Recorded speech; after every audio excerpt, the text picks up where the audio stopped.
Pastor Melvi Sinta, silakan tutup matamu. Tutup mata.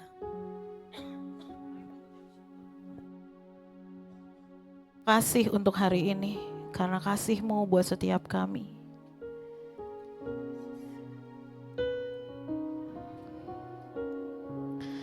Mari jangan terburu-buru di dalam hadirat Tuhan, Bapak Ibu Saudara. Apa yang kau rindukan terjadi dalam hadirat Tuhan, mari minta kepada Tuhan. Mintalah maka kamu akan mendapat, ketoklah maka pintu dibukakan, carilah. Biar kasih-Mu mengalir pada hari ini Tuhan, memulihkan setiap kami. Menguatkan roh kami Tuhan, menyegarkan tubuh kami Tuhan. Memulihkan jiwa kami ya Bapa. Inakaya ralalabaya seke, anakaya ralalabaya. Kau baik Tuhan, Kau sungguh-sungguh banget baik Tuhan. Seki anakaya ralalabaya saka. Seki anakaya dadadaku. Inakaya ralalabaya seke. Ya dadadadadadaku. Ya ralalabaya. Ya dadadadaki ya ralalabaya saka. Inakaya ralalabaya so. Yanakaya ralalabaya.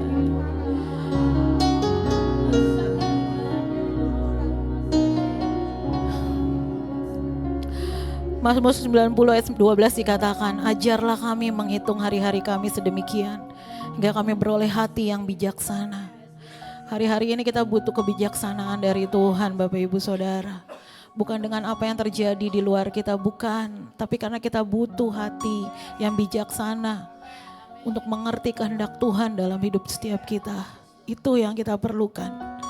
Bukan situasi dan kondisi Tuhan, bukan. Tapi karena kami perlu tahu kehendak-Mu dalam hidup setiap kami. Itu yang paling penting dalam hidup kami Tuhan. Kami mengucap syukur pada siang hari ini ya Bapa. Biar Kau yang beracara buat setiap kami, biar Kau yang memimpin kami ketika kami dengar firman-Mu. Tuhan berikan pengertian demi pengertian.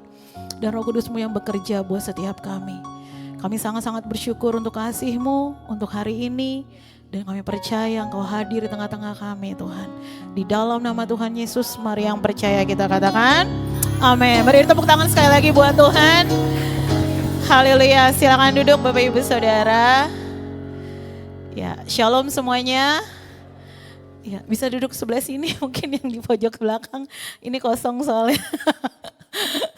Saya tidak gigit kok, saya udah jinak. Ya, shalom semuanya, terima kasih untuk waktunya, untuk kesempatannya berada di tengah-tengah Bapak Ibu Saudara. Ini saya, Bu Desra, saya kedua kali ya. Kedua kali. Terima kasih banyak Bro Yofri dan Ibu Desra untuk kesempatannya. Dan setiap para jemaat Tuhan di tempat ini, tak kenal maka yakin sayang sama saya, belum kenal loh. Oke, saya kenalkan dulu, nama saya Melvi Sinta. Saya adalah, hai Pak. Ya, jadi saya mungkin beberapa orang udah kenal karena saya pernah pelayanan penjara bareng. Tapi untuk hari ini buat Bapak Ibu Saudara yang belum mengenal saya Melvi Sinta. Marlinang Sinaga. Ya, itu agak menipu sebenarnya nama saya. Kok kayak Jawa banget, enggak? Saya orang Batak. Saya salah satu full timer ada di GKRI Hope ya, dengan Bro Icof dan Pak Daud yang ada di sini kalau ibadah pagi. Dan kemudian saya kenal Tuhan tuh tahun 98. Ya, masih kelihatan muda ya, puji Tuhan. Nggak kelihatan.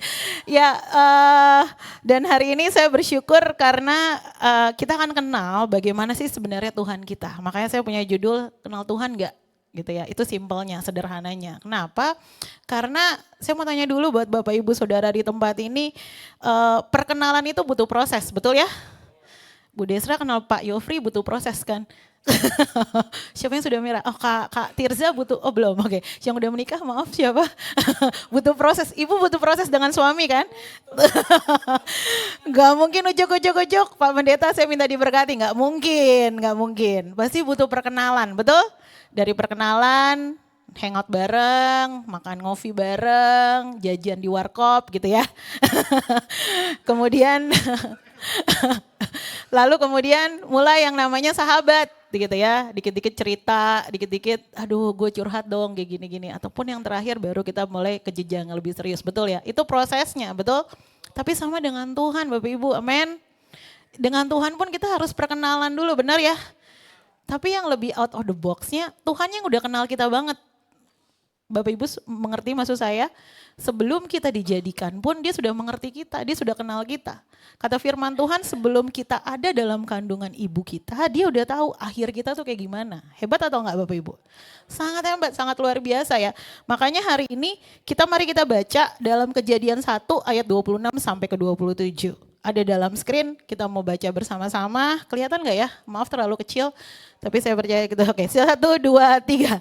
Berfirmanlah Allah, baiklah kita menjadikan manusia menurut gambar dan rupa kita, supaya mereka berkuasa atas ikan-ikan di laut dan burung-burung di udara, dan atas ternak dan atas seluruh bumi, dan atas segala binatang melata yang merayap di bumi. Maka Allah menciptakan manusia itu menurut gambarnya, menurut gambar Allah diciptakannya dia, laki-laki dan perempuan diciptakannya mereka. Kita itu diciptakan sesuai gambar Tuhan. Katakan saya diciptakan sesuai gambar Tuhan. Serupa dengan Tuhan. Berarti Bapak Ibu Saudara kalau kita kenal dengan orang berarti kita tahu mukanya, betul? Berarti kalau saudara pengen tahu mukanya Tuhan, lihat cermin saudara. Itulah mukanya Tuhan, yaitu saudara. Ada mata, ada hidung, ada telinga, ada mulut dan segala macam, betul? Kenapa? Karena firman Tuhan katakan kita itu diciptakan serupa dan segambar. Tapi Mazmur 139 ayat 13 dikatakan, sebab engkaulah yang membentuk buah pinggangku, menenun aku dalam kandungan ibuku. Artinya kita tuh benar-benar sudah dibentuk sama Tuhan dari sejak kita ada dalam kandungan bahkan sebelumnya. Dan saudara, saya mau bilang itu karena Tuhan kenal kita banget. Gitu ya. Karena Tuhan itu benar-benar mengerti kita tuh seperti apa. Betul? Jadi pada saat ini kalau Bapak Ibu Saudara bilang, Tuhan tuh kayak gimana sih orangnya? Nih, kita mau belajar bareng-bareng. Amin. Bapak Ibu Saudara mau belajar bersama-sama. Ketika saya menyiapkan khotbah ini Bapak Ibu Saudara, nanti saya akan kasih tahu backgroundnya kenapa saya kok tiba-tiba ada firman Tuhan ini gitu ya. Kenal Tuhan gak sih? Karena apa yang terjadi dalam hidup saya itu di luar dari bayangan saya sebenarnya. Tapi mari kita lihat dari 2 Petrus yang ketiga ayat yang ke-18 dikatakan seperti ini. Tetapi bertumbuhlah dalam kasih karunia dan dalam pengenalan akan Tuhan dan juru selamat kita Yesus Kristus. Ada dalam slide, so nggak salah, next ya. Jadi ketika saudara itu kenal Tuhan, kita harus bertumbuh. Next, sebelumnya, slide sebelumnya. Oke. 2 Petrus 3 ayat 18. Kita katakan bahwa kita harus bertumbuh. Katakan bertumbuh. Bertumbuh itu butuh waktu enggak Bapak Ibu? Saudara tidak ada yang lahir dari kandungan ibunya langsung lari. Betul? Ada proses kan? Mulai oek-oek dulu, kemudian merangkak, baru kemudian jalan, baru kemudian lari. Enggak mungkin saudara oek-oek langsung lari gitu ya. Enggak mungkin, ada pertumbuhan. Tapi saya mau bertanya kepada Bapak Ibu Saudara di tempat ini. Siapa yang kenal Tuhan dari zaman dari kecil sekolah minggu? Maaf angkat tangan. Puji Tuhan, ada 2. Siapa yang kenal Tuhan remaja? Siapa yang kenal Tuhan setelah dewasa muda? 25, 30 gitu ya. Siapa yang kenal Tuhan 40 tahun ke atas? Atau udah tahu saya itu Kristen dari sejak lahir. Oh, puji Tuhan. Tapi pertanyaannya sekarang, bertumbuh nggak kenalnya dengan Tuhan? Apakah saudara cuma tahu Tuhan Yesus itu baik? Apakah saudara cuma tahu bahwa Tuhan Yesus itu tidak cemburu? Apakah saudara tahu bahwa Tuhan Yesus ternyata bisa ya cemburu? Ngerti nggak Bapak Ibu? Halo? Ya. Jadi kalau kita memang kenal dengan Tuhan kita, harusnya bertumbuh dong. Ngerti ya? Kita nggak mungkin bilang setiap hari dalam hidup kita sepanjang kita hidup, kita cuma bisa tahu Tuhan Yesus baik. Udah titik. Ada sifat Tuhan yang lain, ada sifat-sifatnya, ada karakter yang harus kita lakukan. Kesabaran, kesetiaan, apalagi Bapak Ibu, pengendalian diri. Betul ya? Nggak marah. Apa Bu?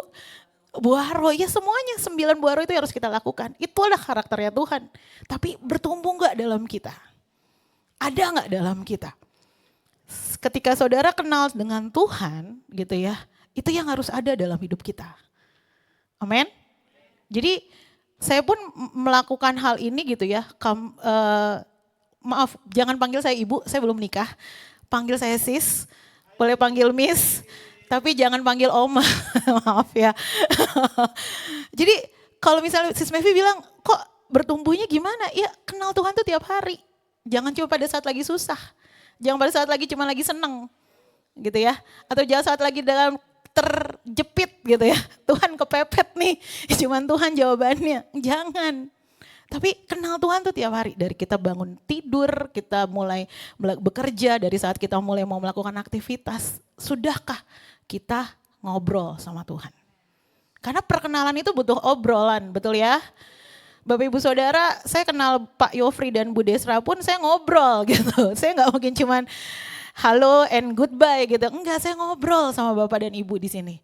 Saya pun ngobrol sama kakak-kakak di sini semuanya gitu ya. Kenapa? Kenapa? Karena saya tahu saya harus kenal, benar ya? Saya pengen kenal, betul nggak Bapak Ibu? Sama dengan Tuhan kita pun harus mengenal. Jadi awal kenal saya pun dengan Tuhan itu dari SMA kelas 2 gitu ya. Dari saya tuh sebenarnya kurang lebih anak baik-baik lah. Anak baik-baik. Baik-baiknya tapi ada tanda kutip ya kalau buat Sis Mevi ya. Iya. Jadi saya kenal Tuhan dari kelas 2 SMA, mau naik kelas 2 SMA di sekolah swasta di daerah Jakarta Pusat gitu ya. Dan saya nggak menyangka saya ada di tempat ini berdiri depan Bapak Ibu Saudara memberitakan firman Tuhan. Karena saya nggak kepikiran mau jadi hamba Tuhan, nggak ada. Jauh. Pada zaman saya tuh 98-2000 tuh terkenalnya namanya jadi akuntan. Tahu akuntan kan? Ya semuanya serba duit. Gimana caranya supaya dapat duit gitu ya. Ya puji Tuhan saya bukan orang yang istilahnya berlebih tidak, tapi cukup lah gitu ya. Sampai akhirnya saya pun ketika kuliah saya harus bayar kuliah saya sendiri sambil bekerja di SCBD gitu. Nah buat saya pribadi saya kenal Tuhan di situ, ya Tuhan ternyata begini ya gitu ya. Ketika saya dirubahkan Tuhan tahun 98, saya kuliah, saya bekerja, saya menikmati gitu loh prosesnya, naik turunnya. Gak enak ya cari duit, kerja kerasnya. Betul ya Bapak Ibu yang sudah tahu ya. Dunia ini ternyata bukan selebar daun kelor. Benar ya. Dunia ini gak selebar gitu, cuman kalau kita lihat lebih luas lagi, oh iya ternyata ada ya orang yang nyikut dari belakang, ternyata ada ya orang yang nusuk dari belakang, ternyata ada ya orang nusuk dari depan gitu ya. Ternyata banyak gitu. Dan kayaknya kok Tuhan kenapa saya harus belajar akan hal itu. Makanya disitulah dipraktekkan yang namanya buah roh, benar gak Bapak Ibu? Dan kita harus bertumbuh. Bertumbuhlah dalam kasih karunia, katakan kasih karunia. Kasih karunia itu bukan hanya sekali selamat tetap selamat, enggak, kerjakan keselamatan Bapak Ibu Saudara. Halo?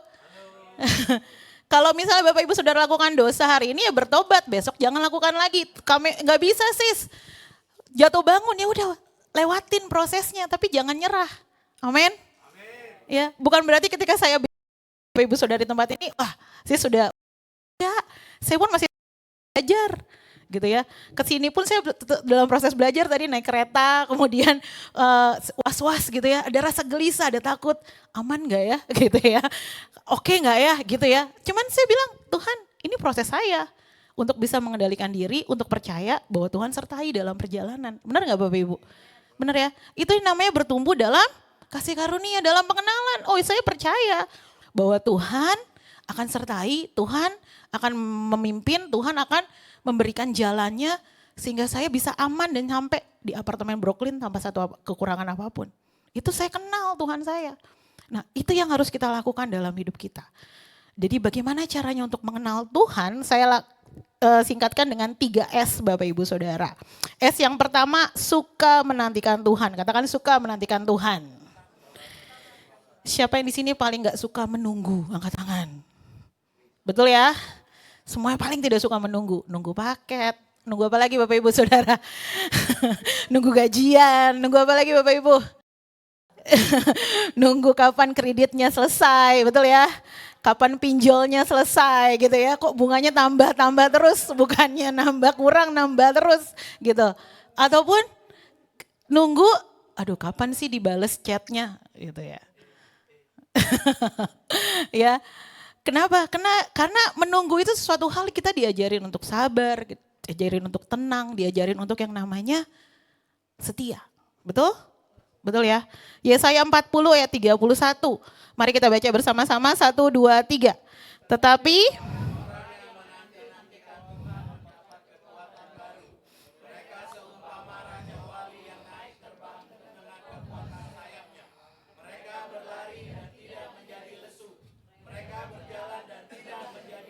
orang yang menantikan Tuhan dapat kekuatan baru. Saudara, orang-orang ya mungkin kalau tadi kita belajar secara praktisnya dalam kehidupan, kita harus belajar yang namanya untuk menanti-nantikan Tuhan. Itu penting. Ya, kenapa? Karena dikatakan dia bilang dia berlari dan tidak menjadi lesu. Dia berjalan dan tidak menjadi lelah. Berapa banyak orang anak-anak Tuhan sekarang itu jadi gampang lelah, gampang lesu. Dikarenakan apa? Situasi dan kondisi. Dikarenakan apa? Apa yang saudara scroll di media sosial saudara. Dikarenakan apa? Apa yang saudara baca di WA grup saudara. Gitu ya. Kenapa? Karena mereka merasa khawatir, gelisah. Aduh kok bisa sih? Gitu ya. Apalagi beberapa hari ini, hampir seminggu ini kita ngelihat kondisi Jakarta. Betul ya Bapak Ibu? Saya tidak bilang bahwa tutup mata dan tutup telinga untuk semua, tidak gitu ya. Cuma saya mau bilang sama Bapak Ibu bahwa ini saatnya kita menanti-nantikan Tuhan. Ini saatnya momen kita tenang dalam Tuhan. Ini momen dalam waktunya Tuhan tolong kau bekerja mengubah atmosfer di daerah Jakarta, dimanapun kota-kota besar Indonesia. Betul? Kita nggak mungkin gini Bapak Ibu, memang yang harus kita selalu ingat adalah perlawanan kita dalam firman Tuhan dikatakan bukan melawan darah dan daging, tapi melawan roh-roh dan penguasa-penguasa di udara. Orang-orang yang secara tidak sadar ataupun sadar dipengaruhi dengan pemikiran-pemikiran, ide-ide yang bukan dari Tuhan, pikiran-pikiran yang bukan dari Tuhan gitu ya. Dengan apa? Karena apa yang mereka lihat, apa yang mereka dengar, apa yang mereka sedang ucapkan dan bicarakan. Ngerti Bapak Ibu Saudara maksudnya? Saya pun maksudnya ketika saya tahu bahwa ketika suka menantikan Tuhan itu tidak mudah hari-hari ini. Kenapa? Karena kita ke distract sama satu hal. Apa itu Bapak Ibu? Handphone. Berapa banyak dari Bapak Ibu Saudara dengerin saya tapi masih scroll. Berapa banyak dari Bapak Ibu Saudara lagi penyembahan tapi scroll. Berapa banyak dari Bapak Ibu Saudara, ya saya mau bilang kayak gini, enggak Bapak Ibu Saudara. Itu udah jadi habit, ngerti nggak? Udah jadi habit, itu udah jadi kebiasaan, itu udah jadi satu hal yang secara tidak langsung kitanya terperangkap di dalamnya dalam tanda kutip. Karena kita berpikir bahwa segala sesuatunya harus cepat, segala sesuatunya harus praktis dan segala macam. Enggak.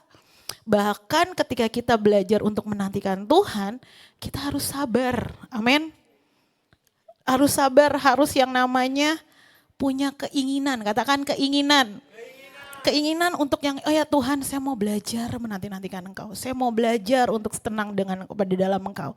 Saya ingin belajar bahwa ya perasaan setia itu ada dalam hidup saya.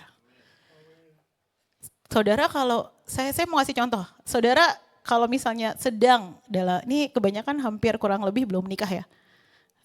Benar ya? Benar ya Kak Tirza ya? 50-50 lah ya, 50-50, oke.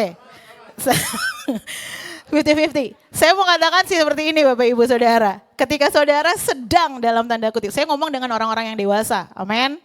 Ketika saudara sedang namanya senang dengan seseorang, yang lawan jenis lah untungnya, jangan sesama jenis ya, lawan jenis ya. Gitu ya.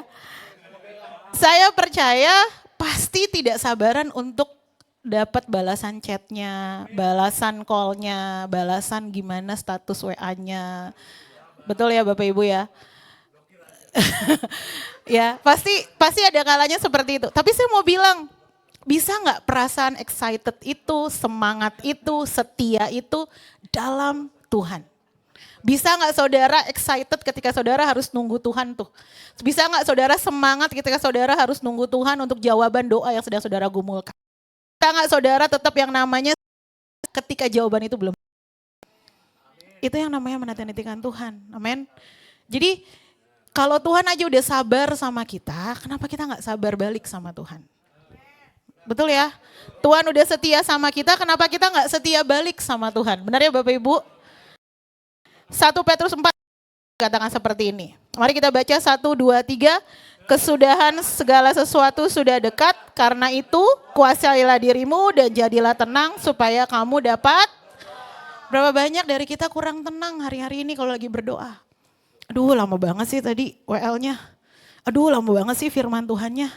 Aduh lama banget sih doa syafaatnya.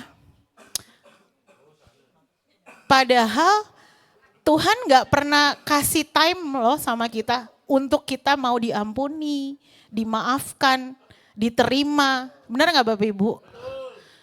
Everlasting kan semua kesetiaannya Tuhan. Semuanya itu gak ada batasnya. Bahkan ketika saudara bernafas pun Tuhan gak kasih yang namanya timing, betul? Hari ini hari Minggu, manusia dikasih timing sampai jam 12 malam aja nafas. 12 malam lewat selesai sampai jam 12 siang berhenti dulu. Gak mungkin. Saudara dikasih nafasnya aja itu gratis. Dan Tuhan gak kasih yang namanya persyaratan, betul ya? Lalu apa susahnya kalau kita disuruh namanya suka menantikan Tuhan? Karena semua tokoh-tokoh di Alkitab mereka pun melakukan hal yang sama. Satu orang yang sudah ketika dia belajar menanti-nantikan Tuhan langsung naik ke surga itu Henok. Saudara kenal, saudara tahu gak ceritanya? Ketika dia belajar menanti-nantikan Tuhan sepanjang hidupnya, tiba-tiba dia diangkat ke surga. Saya sih bilang Tuhan pengen banget punya hati seperti itu. Saya gak perlu ngelewatin segala hal yang terjadi di dunia ini gitu ya. Tapi saya mau bilang, kita butuh proses, kita butuh yang namanya hati yang mau dibentuk. Kita butuh orang yang mau yang namanya sabar. Dan kata firman Tuhan, saat kita berdoa, kita jadilah tenang. Gitu loh Bapak Ibu Saudara. Maka mari kalau saudara ingin kenal dengan Tuhan, yang pertama, suka menantikan Tuhan. Katakan suka menantikan Tuhan. Saya mau bilang gambaran seperti ini Bapak Ibu Saudara, next. Jadi ketika saya suatu sore dalam kamar saya, kita tuh full timer punya hari libur tuh hari Senin, gitu ya. Jadi ketika saya ada berdiam di dalam hadirat Tuhan, di situ ada dapat gambaran gitu. Di gambarannya apa? Gambarannya Tuhan itu seperti sedang menunggu saya di bawah pohon dan yang dia bilang dia peluk saya, dia kasih encouragement sama saya, dorongan, dia kasih semangat sama saya. Gitu ya. Kenapa saya bilang seperti ini? Karena gini Bapak Ibu Saudara. Tahun 2016 ada satu orang dalam keluarga kami yang kami sangat sayang, yaitu papa saya meninggal karena kanker. Tapi tidak sampai selesai dari situ. 2018 mama saya meninggal kemudian karena jantung. Tapi tidak sampai situ. Baru 2 bulan yang lalu, 1 bulan setengah, ya hampir 2 bulan, bulan Juli 2025, abang saya yang pertama meninggal karena dia punya penyakit kulit dan ada infeksi di dalam tubuhnya. Jadi saya berlima bersaudara, sekarang tinggal cuman berdua bersama dengan adik saya yang cowok, bersama dengan adik ipar. Dia bilang, Tuhan saya punya 5 keluarga, kenapa cuma tinggal 2? Gitu ya. Pada saat saya melalui hal itu, Tuhan kasih gambaran ini, Mev, ketika kamu merasa letih, ketika kamu merasa tidak tenang, ketika kamu merasa bahwa kamu sendirian, selalu ingat, Tuhan nungguin kamu di bawah pohon, meluk kamu dan selalu bilang, saya ada di samping kamu. Jadi saya mau bilang sama Bapak Ibu Saudara, ini gambarannya anggaplah saya seperti cewek yang di situ ya. Cuma saya mau bilang sama Bapak Ibu Saudara, bisa gak kita ngalamin kayak gini? Bisa. Asal satu, kita mau gak menanti-nantikan Tuhan? Kita mau deket gak sama Tuhan? Dari 2016 sampai sekarang, kurang dari 10 tahun saya sudah kehilangan 3 orang yang sangat saya kasihi. Dan itu adalah keluarga inti saya. Papa saya, mama saya, abang saya. Gitu ya. Dan 3-tiganya selesai saya mandiin pagi, mereka dipanggil Tuhan. Saudara ngerti gak maksud saya? Saudara yang suka jagain orang sakit gitu ya. Kalau pagi kan pasti suka bantu-bantu mandiin mereka gitu ya. Tahu pokoknya dalam keadaan mereka udah bersih, udah mandi, tiba-tiba dipanggil Tuhan. Saya bilang, Tuhan kenapa saya harus jadi yang pintu keluarnya gitu ya. Tapi gak tahu kenapa Tuhan bilang, Mev selalu ingat, saya nungguin kamu buat untuk restore kamu, untuk bikin pulih kamu, saya ada di samping kamu dan dekat dengan kamu. Saya mau bilang sama Bapak Ibu Saudara di tempat ini, itu yang saya karena saya menanti-nantikan Tuhan. Amin. Jadi mari nanti-nantikan Tuhan. Apa sih yang mau Tuhan pengen kasih tahu? Jawabannya, suaranya, firmannya, kehendaknya. Dan mungkin pada saat ini Bapak Ibu Saudara sedang bingung, sedang gamang, sedang apa sih tujuan saya gitu ya. Mari belajar untuk menanti-nantikan. Mari belajar untuk berdiam dalam hadiratnya. Amin. Itu yang pertama. Yang kedua Bapak Ibu, orang yang kenal Tuhan, dia itu suka memiliki kebenaran, damai sejahtera, dan sukacita. Katakan kebenaran, damai sejahtera, sukacita. 3 hal ini harus tercangkup dalam hidup setiap orang percaya. Semua di sini orang percaya, betul? Udah terima Tuhan Yesus sebagai juru selamat pribadi kan, gitu ya. Jadi ini yang harus ada dalam hidup kita. Kebenaran, apa itu kebenaran? Kebenaran itu Roma 14 ayat yang ke-17. Kita baca yuk ayatnya sama-sama 1, 2, 3. Sebab kerajaan Allah, tetapi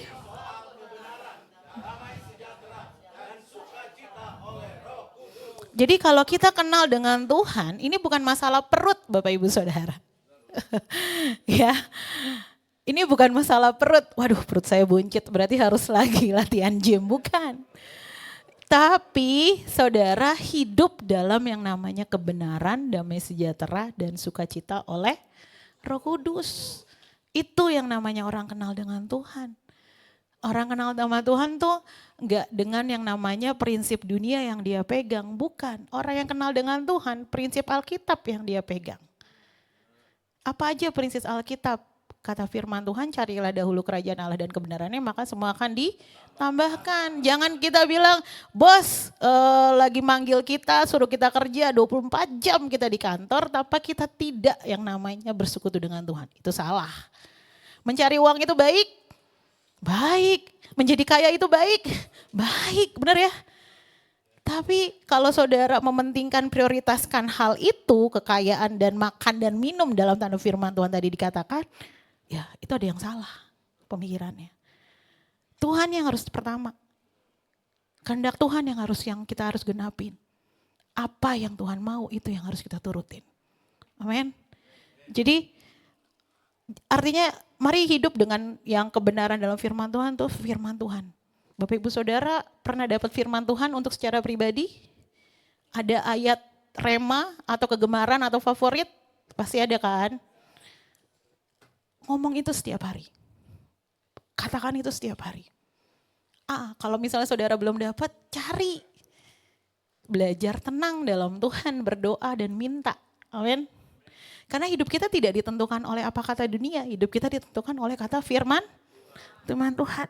Saya ngomong kayak gini bukan berarti saya menjadi orang yang paling Sis Mevi sudah melewati semua hal. Enggak, saya belum Bapak Ibu Saudara dibandingin Bapak Ibu Saudara di tempat ini semua. Saya masih cetek banget, saya masih perlu belajar banyak. Tapi saya mau bilang, karena saya dalam proses belajar ini, saya baru mengerti, oh iya semakin saya dekat dengan Tuhan, saya ngerti kehendak Tuhan dalam hidup saya apa. Kalau dulu saya kerja di SCBD, saya cuma ngikutin pekerjaan saya terus, saya gak akan jadi seperti ini sekarang. Bapak Ibu Saudara, yang namanya dunia itu tadi dibilang sangat luas, betul?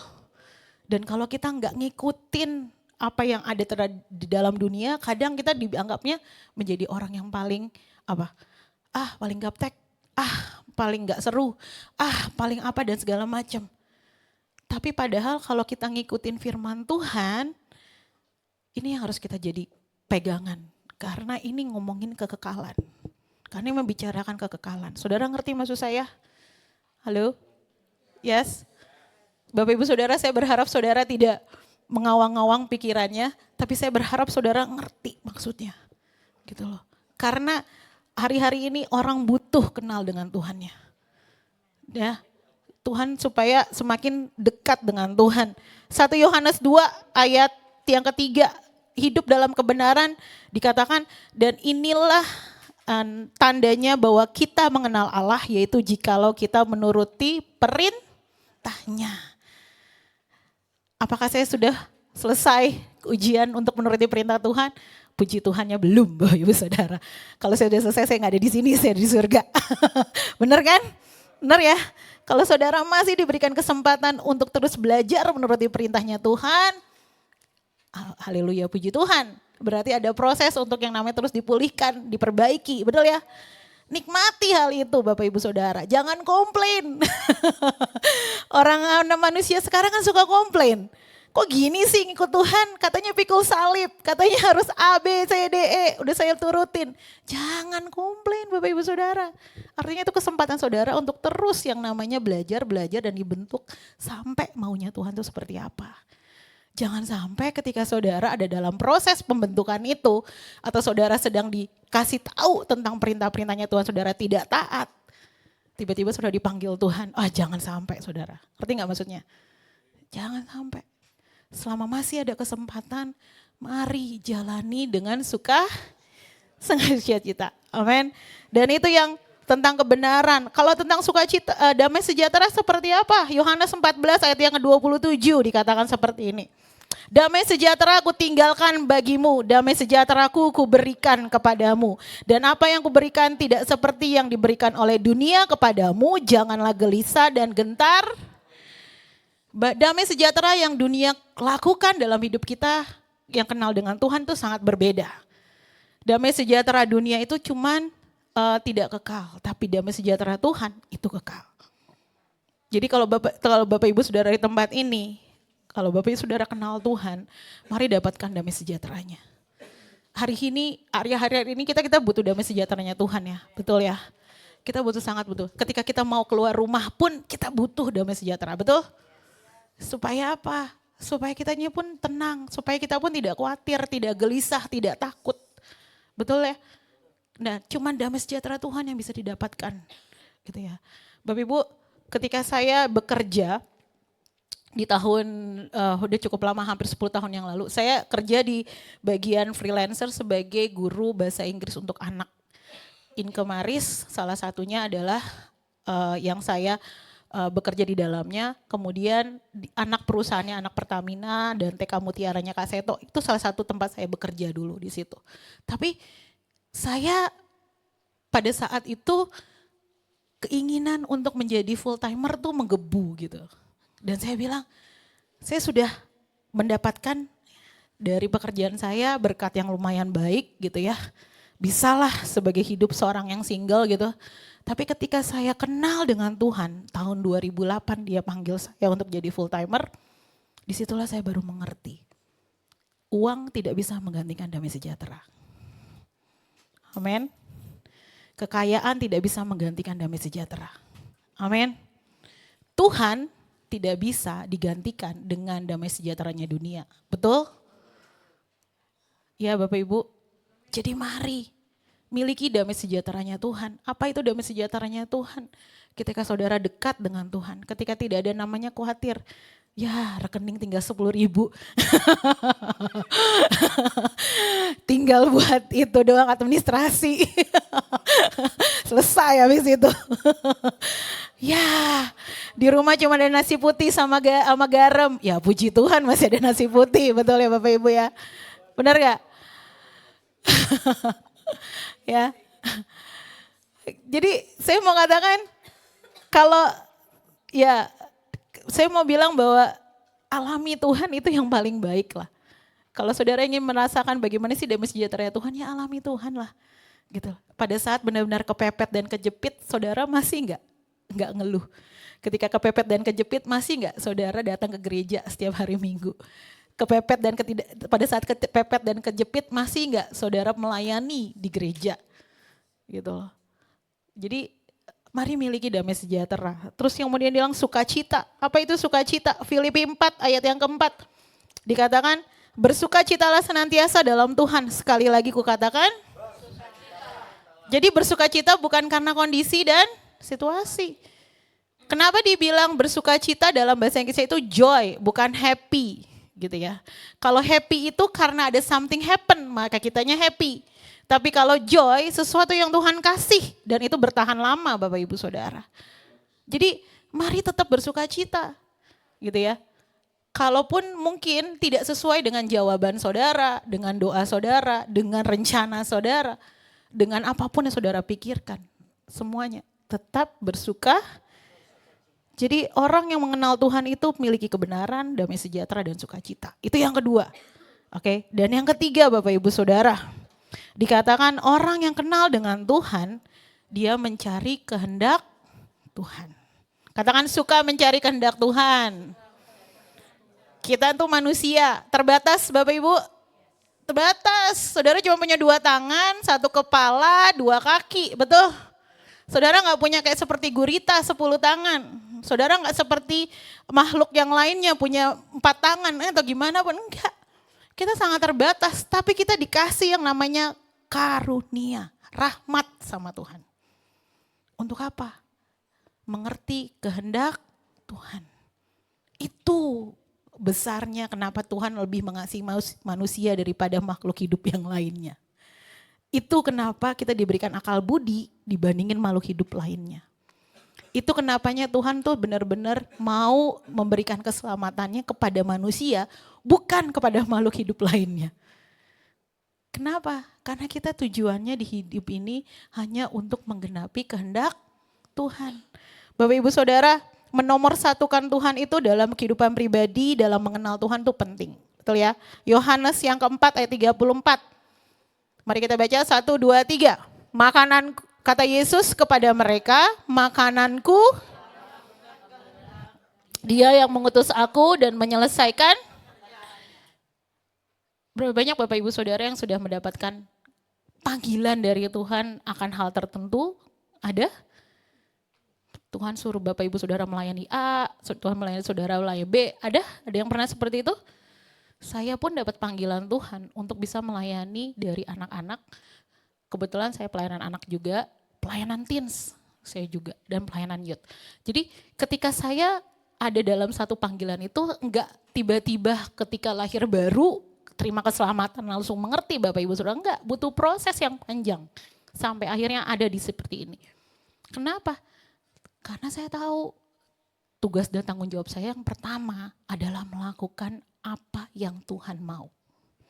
Dan itu gak gampang. Ya, itu gak gampang. Karena kita butuh kasih karunia, kita butuh yang namanya favor, perkenanannya Tuhan. Untuk menjadi orang yang seperti yang saudara cita-citakan itu sangat baik. Tidak apa-apa saudara. Saudara punya goal, saudara punya tujuan, saudara punya rencana masa depan dalam hidupmu, silakan. Pertanyaannya sesuai enggak dengan kehendak Tuhan? Saudara orang kaya, saudara punya banyak koneksi, saudara tinggal dalam hidup yang nyaman, tapi sesuai enggak dengan kehendak Tuhan? Ada banyak orang kaya setiap harinya minum obat tidur supaya bisa tidur. Ada banyak orang kaya gelisah setiap hari ngecek rekening di banknya menurun atau enggak, sahamnya naik atau enggak. Banyak orang kaya seperti itu, gitu ya. Bahkan ada orang yang biasa-biasa aja, dia pun bingung, ngapain saya di dunia ini? Nah itu saya mau bilang Bapak Ibu Saudara, kita harus ada di tengah-tengah orang yang tahu, ya Tuhan, saya lakukan kerjaan A dan B dan C dikarenakan itu kehendak Tuhan. Bukan karena saya keinginan saya pribadi. Gimana cara cari tahu kehendaknya Tuhan? Balik lagi tadi IKS yang pertama. Menantikan Tuhan, suka kebenaran, suka yang namanya sejahtera, suka yang namanya sukacita. Amin? Halo? Saudara tidak mengantuk, amin? Jam-jam yang sangat genting soalnya. Jadi apakah semua yang kita lakukan itu kehendak Tuhan? Saudara harus jawab sendiri dalam hatimu. Dan mari mengerti kehendaknya. Momennya masih ada, waktunya masih Tuhan kasih, sampai hari ini pun saudara masih hidup dan bernafas. Tapi mari cari tahu kehendak Tuhan apa sih buat saya, gitu ya.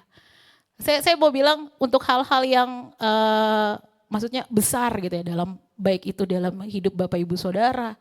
Ketika Tuhan 2025 sebentar lagi habis nih. Udah September nih besok. Oktober, November, Desember. Udah hampir 4 bulan lagi mau selesai Tuhan. Tapi kok saya ada di sini-sini aja ya Tuhan. Nah pertanyaannya, saudara sudah lakukan kehendak Tuhan atau belum nih? Ngerti gak Bapak Ibu? Ya, pilihannya saudara. Saya cuma mengingatkan, saudara yang harus memilih dalam hidupmu. Maunya kayak gimana? Ngerti gak? Kalau sampai tahun kemarin saudara tidak berubah dan dalam posisi seperti itu aja, harus ada yang berubah dalam hidup saudara. Betul ya? saya ngomong kayak gini kenapa? Saya coba bilang, saya sedang belajar Bapak Ibu. Dan kita sama-sama belajar. Kenapa? Karena kita harus mengerti Yeremia 29 ayat yang 11. Seperti ini dikatakan, mari kita baca 1, 2, 3. Sebab aku ini mengetahui apa yang ada padaku mengenai kamu, demikianlah firman Tuhan, yaitu rancangan damai sejahtera dan bukan rancangan kecelakaan, untuk memberikan kepadamu hari depan yang penuh. Tuhan punya pengharapan buat setiap kita. Tuhan punya rancangan yang indah buat setiap kita. Tuhan punya sesuatu yang besar buat setiap kita. Lakukanlah saudara kehendak Tuhan. Ya. Dan lakukanlah itu ketika saudara mendengar firman Tuhan ini, ya Tuhan saya mau belajar untuk mau melakukan kehendak-Mu. Kenapa? Karena Lukas 22 ayat 42 dikatakan, tetapi bukanlah kehendakku melainkan kehendak-Mu lah yang terjadi. Bisa gak kita ngomong kayak gini sampai akhir tahun nanti? Amin Bapak Ibu. Yang Tuhan cari ketika Tuhan datang ke dunia ini cuma satu, iman. Masihkah aku temukan iman ketika aku datang? Apa imannya? Melakukan kehendak Tuhan. Apa imannya? Suka yang namanya kebenaran, damai sejahtera, sukacita. Apa imannya? Suka menanti-nantikan Tuhan. Jadi kalau saya tanya sama Bapak Ibu Saudara, kenal Tuhan enggak? Mari cek dari 3 hal yang tadi. Udah enggak ya saya lakukan A? Sudahkah saya menanti-nantikan? Apakah saya suka kebenaran? Apakah saya suka damai sejahtera? Apakah saya suka namanya sukacita? Apakah saya suka melakukan kehendak Tuhan? Cuman itu doang kok yang ditanyakan sama Tuhan pada endingnya. Saudara gak bisa bawa apa-apa. Bener ya? Harta benda yang saudara miliki, apapun yang saudara punya, saudara gak bisa bawa itu semua. Yang saudara bisa bawa apa? Iman saudara. Kemudian apa? Apa tanggung jawab saudara dengan apa yang Tuhan percayakan. Itu aja Bapak Ibu Saudara. Kita datang dengan tidak membawa apa-apa, kita pun pergi kepada Tuhan tidak membawa apa-apa. Hebat enggak? Dan di dunia ini kesempatannya untuk yang namanya berubah. Dan masih ada waktu? Puji Tuhan masih ya. Puji Tuhan masih ada waktu untuk mengenal Tuhan maksudnya saya. Karena saya sudah selesai untuk dalam firman Tuhannya. Tapi mari kita siapkan hati kita mau berdoa Bapak Ibu. Tahu lagu Selidiki Aku? Tahu ya, satu lagu yang pasti